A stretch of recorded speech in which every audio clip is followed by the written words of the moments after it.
Hey, I'm Andy, and welcome to Rock, Roll, and Red Plaid.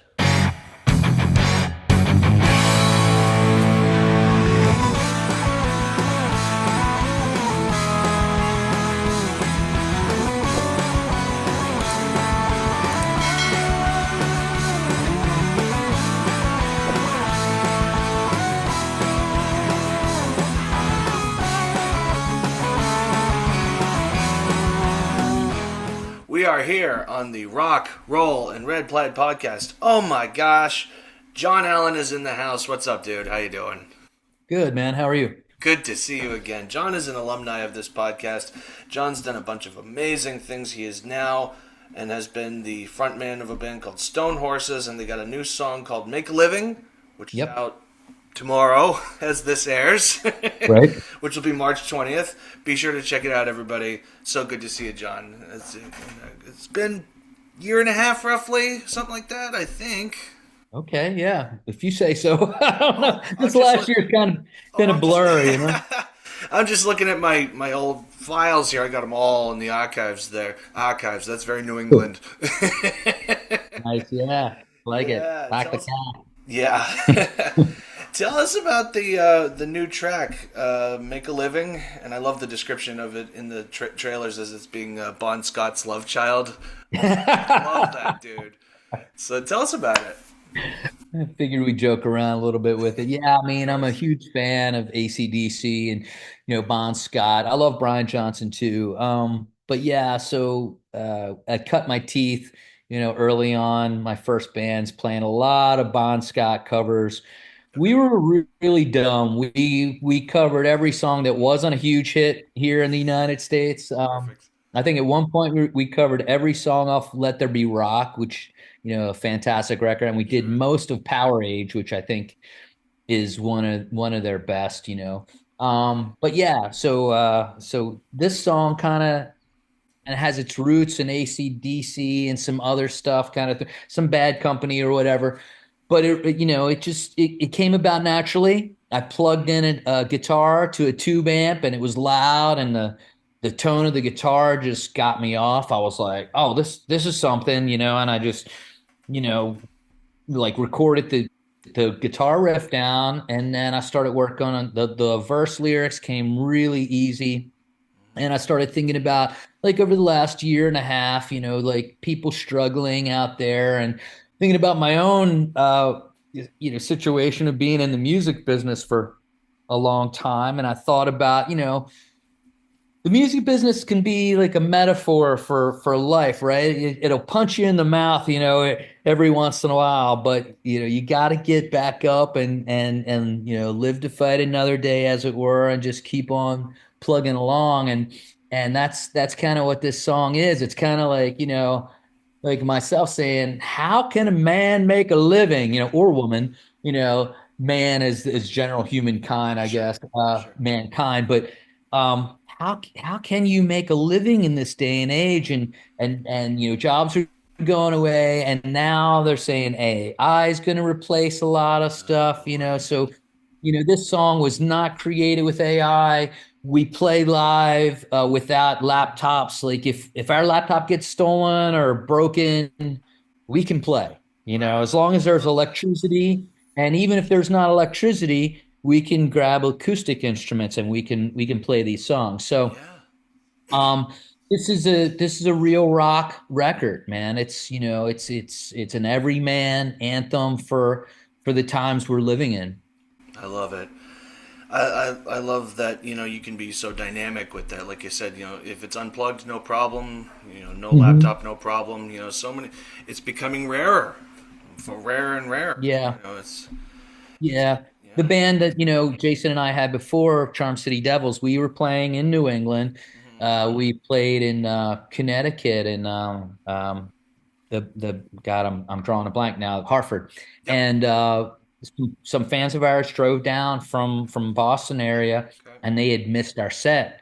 So we out on the street, we played some songs for them acoustically, and we will for loyal fans like that, I mean, we felt like we had to do it, and that yeah, this band can do that stuff.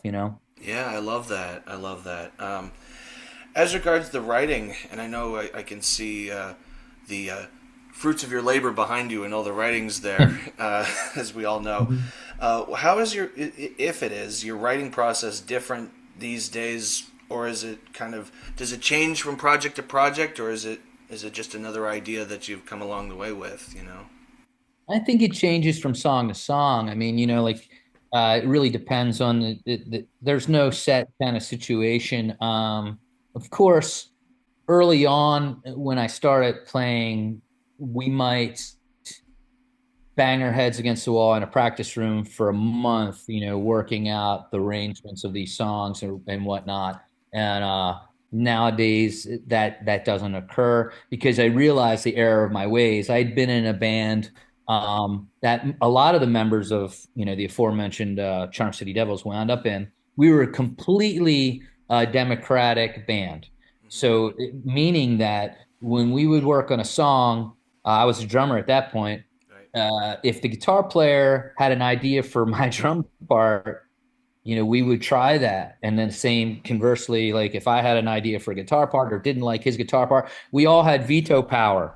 And consequently, it took us a year to write like 10 songs. And, so looking back on that, I was like, oh my gosh. I mean, on one hand, it helped me with, learning music and arrangement and everything. But on the other hand, it just took too long, and it was not a functional way to work. The other thing that happened too was song number 10 didn't sound anything like song number one. So we had gradually changed and evolved over the year. And it wasn't like, oh, they changed from record to record, but we changed like within like what would be a record. So Yeah. Regardless of it all, I still have a copy of the second Charm City album that you signed for me in Hampton Beach. I love that album. And still, I love that album. It's such a great album. I mean, thank you. Love Hampton Beach, oh, what casino, a great man. spot, you know, Uh, especially in the every summertime. time. Yeah, Love that place. great. Yeah, and as regards the newer stuff in Stone Horses, I feel like your vocals have even become stronger on from what we can hear on this track, and even the newer tracks as well. Is there anything you've been doing to improve your vocals at all? No, I mean, I do agree with you. I think that with each record and each tour, it is a muscle, so you do if you work it out, it improves, it gets stronger. Um, as a singer, lead singer, my style is, I think, ever sort of evolving and changing and hopefully improving. I know with the Charm City Devil records, I felt like my range had improved. I was able to sing lower and higher. My dynamic range had improved in both aspects with every record and album cycle. I was talking to somebody about this recently. Like, that band started, like Let's Rock and Roll was a hard song for me to sing. And I remember looking at it on the set list thinking, oh, 3 songs to that. Oh, 2 songs for that one. Oh, it's next, And then it became that was one of the easier songs for me to sing in the set list, and another song took its place as that one I dreaded on in the set list. But Sure. eventually, it all kind of, it becomes like, oh yeah, that's not a problem now, unless I'm sick or something. No, no, of course, like anything, you know. Yeah. Um, oh my gosh. So yeah, it does seem like it's any muscle, and like you said, you work it out. My vocal coach has said to me before, you can't hit a B until you get to the B flat first. You know, you kind of have to Mhm. work your way to it. You know, you can only do Right. one so much at a time. Yeah. Yeah. Yeah. I had a vocal coach that we always seem to start doing the scales with the roughest, or at least for me, the hardest vowel sound um, that that I did, and I hated it. But I think I know what he was doing. I think it was more difficult to kind of get into your nose and Oh, your forehead, those you feel it. resonating You cavities physically feel with it. yeah, with that harder vowel sound, than the E's and the eh and the A's, because those Okay. are easy. Those are, you can get real nasally with those. And Oh, sometimes maybe I do too much. I don't know. I mean, some guys that's their career, you know. Maybe, yeah. Maybe, who knows? But I always I on a slightly unrelated note, I noticed this in our converse of emails. I found it great that you have that quote from the Shakespeare's Twelfth Night there. Have you ever done Yeah. theater, or is that be something you'd be interested in doing, or is that you're a fan of the writing, or was that I've where did that come from? I've never done theater. That quote resonated with me because so I'm adopted, and that quote, it basically says like you can't really outrun who you are. Whatever, and that might not be what the quote is referring to in Shakespeare, but I think it does. Whatever your nature is, that's what it is. Um, and at the time, I was reaching out to my paternal family, and the close paternal family, does not want to have anything to do with me, because they are, from what I understand, very wealthy, Oh, and they think that I'm coming after money, when I just want connection.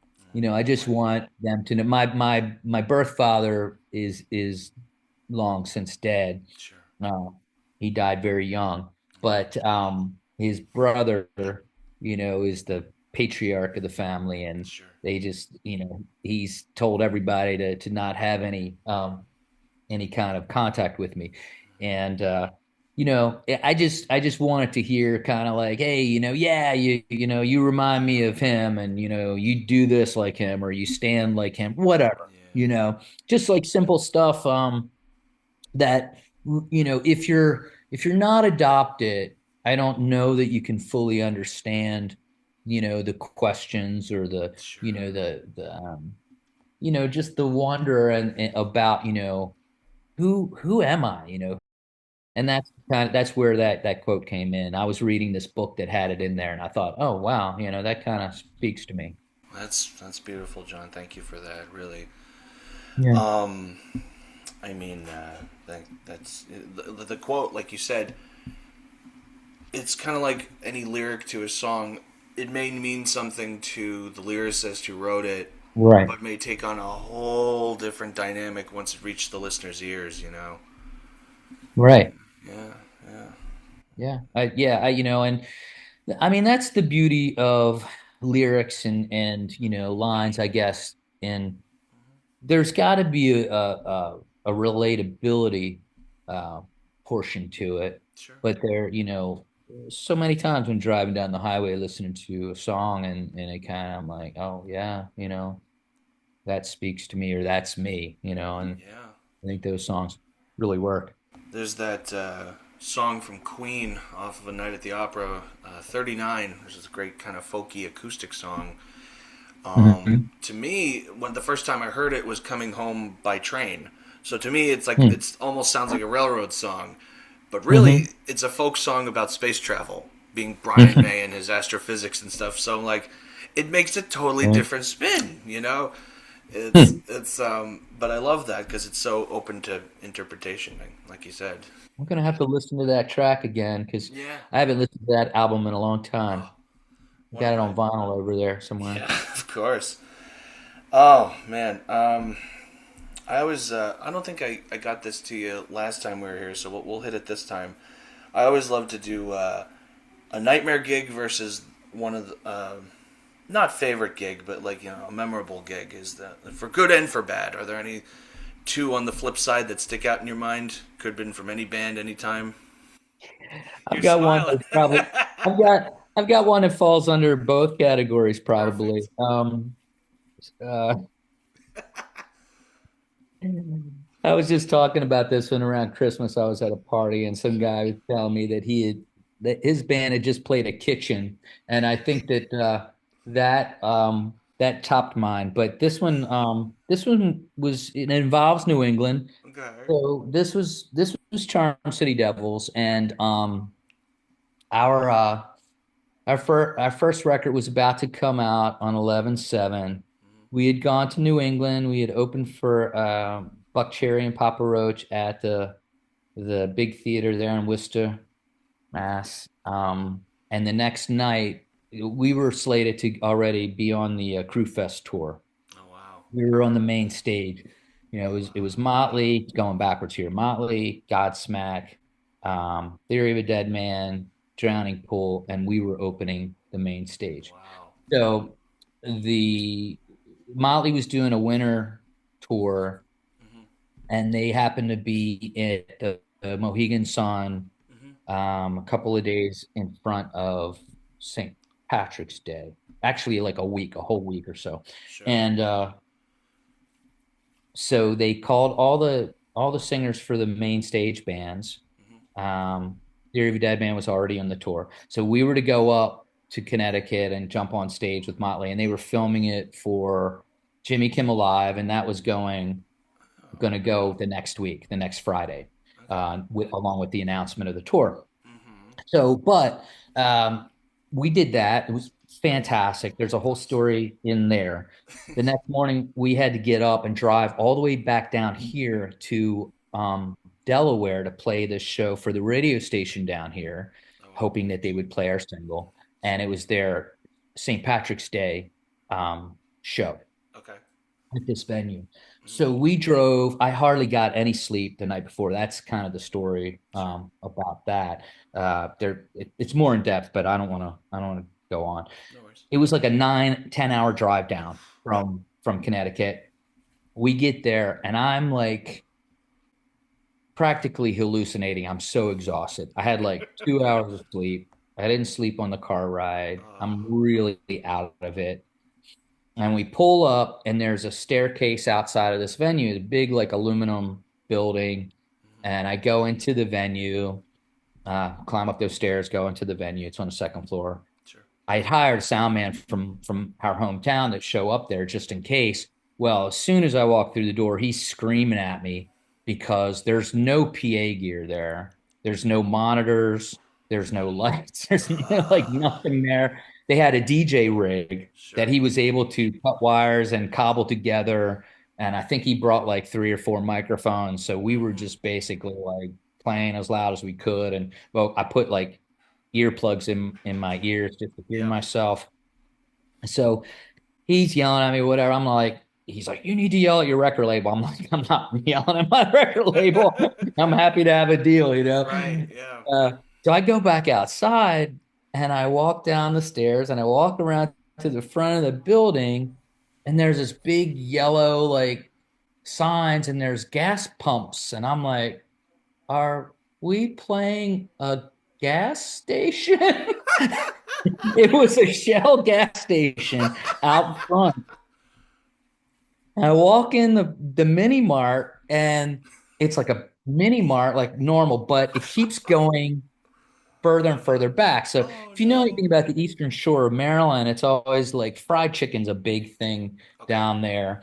And so then there was like a chicken stand off to the right, and then the building kept going back, then like to the right, and then there were these hallways with these roll-up doors like storage units, Sure. but there were like counters there, and people were like selling stuff. And then there was a staircase inside that went up to the nightclub.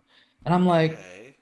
I'm completely out of it. Like exhaust. I'm like, are we playing a gas station, swap meet, flea market, like chicken stand? Like, what is going on here? You know? And it turned out phenomenally like great. Nice. Like it was like there were Okay. people standing right in front of the stage was only like that high, but Sure. so I had these guys right in front of my face just rocking out, never heard the band before, Sure. just going crazy. And it all turned out, but it was pretty bizarre there for a second. Did you It get was any weird. chicken out of the deal? I don't know that I did have any chick. I probably did. Yeah, probably You did. know, compensation prize. You know, perhaps Heck I don't yeah. know, maybe. So the venue actually in the summer they had a whole outdoor thing Oh that wow, they had okay, dumped like several tons of sand out there to kind of make like a ah, beach thing. We were like an hour, well, half hour, 40 minutes from the actual coast. I mean, it's all farmland right there. sure, It's crazy. It's like, you're so close to these metropolises, but then all of a sudden you're like in the deep south in yeah. Delaware. And you're like, what's going on? Now, yeah, does that constitute both sides of it? I suppose, best and worst. I suppose. Yes, Wow, that's what I'm that saying. that Yeah. that is a deserves a round of applause. Oh my gosh. It was something. Yeah, it was something. I mean, there've been a lot Wow. of great gigs, like I Sure. mean, Sure. just the aforementioned. I jumped up. So the other thing that Mhm. Motley did too was a couple days later, I think it was I think St. Patty's Day was like on the Monday after that. So Okay. then I went up to New York City, trained up. They did a big press conference for Crew Fest 2. Sure. I'm sitting at this dais with all the lead singers from the main stage bands and all four guys of Motley. And I remember a room full of press, like 200 Yeah. people from the press. And I'm sitting there going, please don't call on me. Please don't call me. I was There you go. terrified.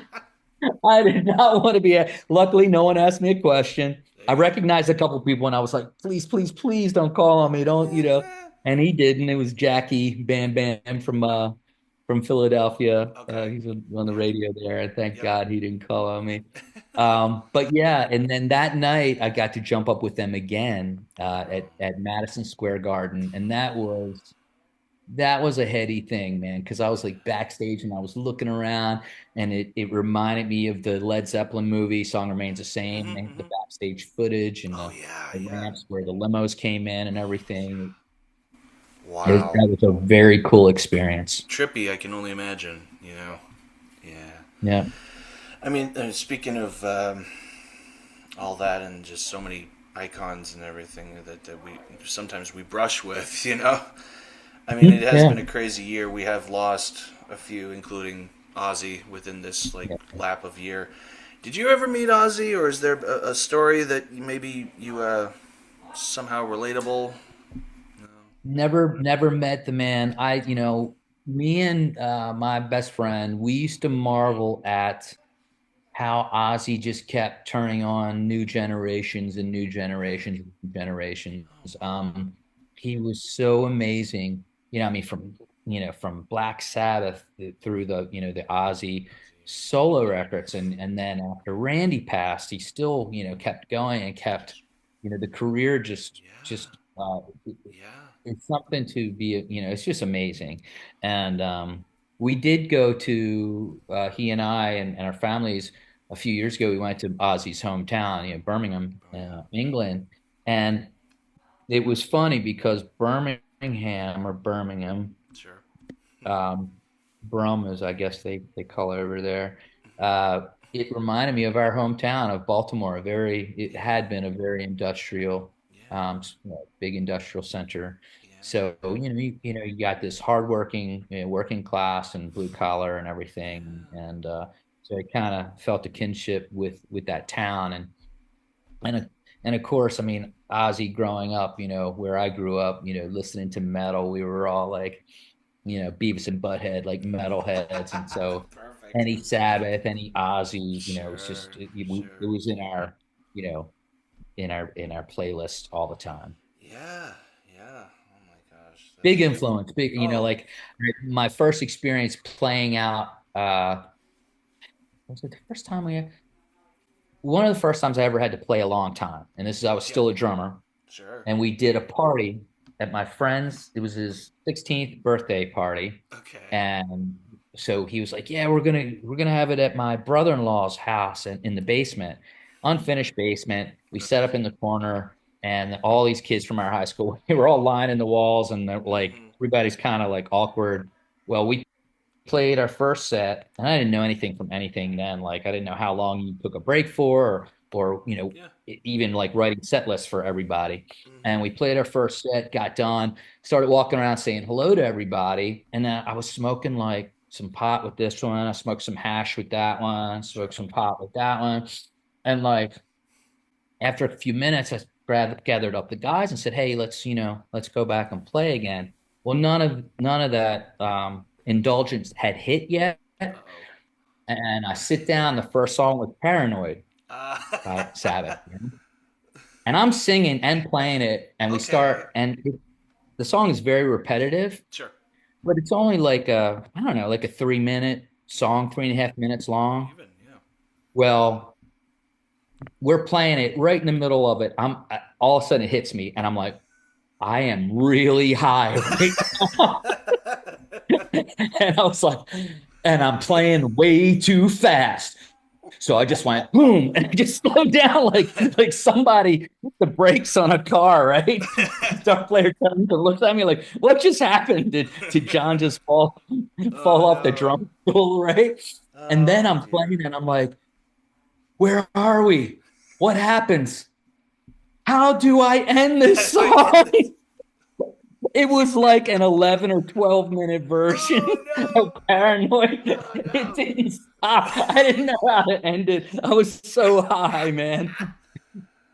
Oh no. After that, I was like, I need to take another break and lay down there for Yeah. a little And while. But we perhaps. didn't. Oh well. Hey. Oh my gosh. That's so So funny. funny. Some That's things. my Ozzy story. Yes. Yes. Oh man. All right. To end out here, we got a few things kind of quickly, a little bit of rapid fire thing stuff here. This is kind of the every interview happens here. This or that, Yeah. but catered to you. All right. Speaking of which, drumming or being the front man? Front man. Okay. Bon Scott or Brian Johnson? Oh, man. You put me on the spot there. No Mm. offense. No offense taken, just a thing here. Yeah, I mean, I love Brian Johnson, but yeah, I guess they had way bigger success with Brian Johnson, but I've got to go with Bond. Hey, I mean, I'm pretty much there with you, not gonna lie. But we love Brian Yeah. too. And playing live or recording? Hmm. Live, you get that instant gratification. Mm-hmm. But what's cool about this job is, like once you're through touring for a little while and you're kind of just beat down from the road, you just go back right in the recording studio and you start creating again. And it's a change of scene, and it's awesome for those couple months until you're like, Jesus, I gotta get out on the road. I'm beating Oh my yeah. brains in here, Oh yeah. writing these songs. Perfect. Yeah. And the last of these quick ones. What is your favorite after show food, if you have one? Mm. Like the gig's done, we've been pummeling it. I wish I had blank to eat. Uh, Papa's Pilar rum, dark rum. Okay, there's not a wrong answer. Perfect. All right, John. What is the rest of 2026 looking like for you, man? I know you're talking. Oh, we got to talk. You're doing the video soon for. Oh yeah, we're shooting a video for make a living. Mm-hmm. And so that should be out, very shortly. Mm-hmm. We've got live dates coming up. We've got Birmingham, Alabama with Brother Kane, Oh, probably a few other Brother Kane nice. tour dates, and we're looking at some Texas hippie coalition dates. So we'll be Okay. on tour this summer. So look, Nice. go to our website, stonehorsesmusic.com, Mm-hmm. and look for the tour dates there. Nice. Right on, dude. Oh man, I love the new Brother Kane stuff they're doing. That new single they did was Great. really really nice. You know. They're such great guys and great band, great Perfect. songwriters. We got to tour with them a couple years ago, and I mean Damon Johnson, I've been a fan ever since they came out, like years ago. Yeah. So being able to tour with them, and they're just like I said, just genuine, wonderful human beings. I mean, he's a guitar player in Leonard Skinner now too. So Yeah. my man's got, he's Yeah. got irons in all kinds of fires. He's amazing. I would love to have him And here too. wrote a song with us for a couple records back. Oh When I yeah. get paid. Okay. Love to hear that one too. Hmm. Love it. Yeah, Oh yeah. man. Check that one out and make sure you guys stream, make a living. It's like it's a song for the times, man. Like, how can a man make a living? I've been in the music business more than half my life. I still can't figure out how to do it, man. We love what you do here, John. That's why we've had you here twice now, twice, Thank and you. we'll have you back Thank you, anytime man. for stuff too. John, thank you so much for coming. And this is Of course. Make a Living. It's out tomorrow, as of post day. Oh, yeah. And we're, you know what? I think we're done recording. That made it good. Hey, what about that? Hey. For more of my original content, visit my website, www.andyconley.com.